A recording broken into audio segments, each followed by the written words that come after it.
ஏழு இசை ரீங்கார குயில் என்று புகழ்பெற்ற பின்னணி பாடகி ஸ்வர்ணலதா அவங்கள பற்றி தான் இந்த பதிவில் நாம் பார்க்க போகிறோம். அதை பார்க்குறதுக்கு முன்னாடி ஹாய் ஃப்ரெண்ட்ஸ், MC இளங்கோ. வணக்கம், welcome back to my channel.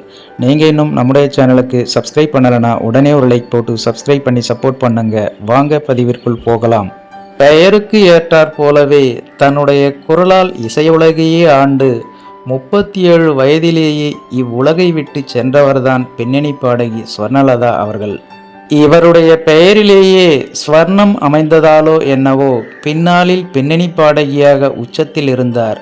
Kerala மாநிலம் பாலக்காட்டை சொந்த ஊராக கொண்ட பாடகி ஸ்வர்ணலதா அவங்க தமிழ், தெலுங்கு, இந்தி, பெங்காலி, மலையாளம், கன்னடம், ஒரியா உள்ளிட்ட பல மொழிகளில் 7000க்கும் அதிகமான பாடல்களை பாடியுள்ளார்.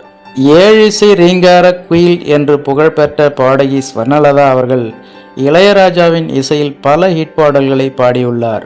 அதில் குறிப்பிடத்தக்கவை ஆட்டமா தேரோட்டமா, ராக்கம்மா கையத்தட்டு, போவோமா ஊர்கோலம், மாலையில் யாரோ, மனதோடு பேச போன்ற பாடல்கள் எந்த காலத்திலும் மறக்க முடியாதவை.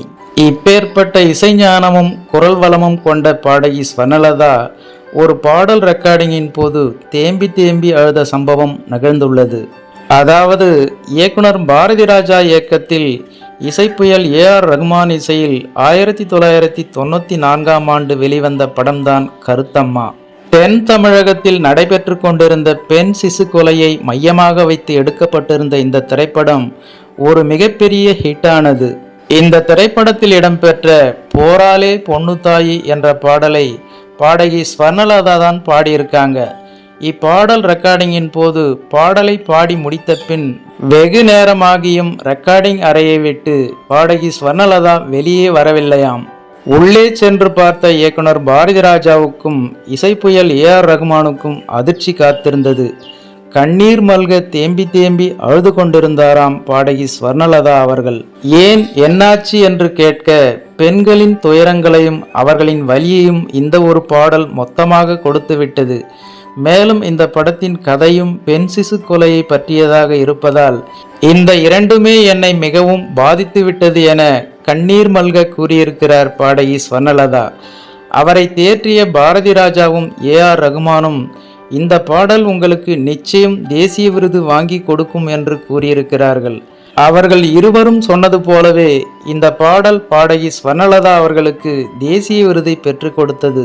போராலே பொண்ணு தாயி என்ற இந்த பாடலின் ஆரம்பத்தில் வரும் ஆழ்ந்த சோகத்தின் வலியை தன்னுடைய அம்மிங்கில் வலு சேர்த்து பாடலுக்கு உயிர் கொடுத்திருப்பார் பாடகி ஸ்வர்ணலதா அவர்கள். இந்த பாடலை கவி பேரரசு வைரமுத்து இயற்றினார். இந்த பாடல் இவருக்கும் தேசிய விருதை பெற்றுக் கொடுத்தது என்பது குறிப்பிடத்தக்கது. ஓகே ஃப்ரெண்ட்ஸ், இந்த ஒரு சுவாரஸ்யமான தகவலை பற்றி நீங்கள் என்ன நினைக்கிறீர்கள் என்ற உங்களோட கருத்துக்களை மறக்காம கமெண்ட்ல பதிவிடுங்க. மேலும் இது போன்ற வேறொரு சுவாரஸ்யமான தகவலுடன் சந்திக்கலாம். அதுவரை உங்களிடமிருந்து விடைபெறுவது MC இளங்கோ. தேங்க்ஸ் ஃபார் வாட்சிங். See you later. Bye bye.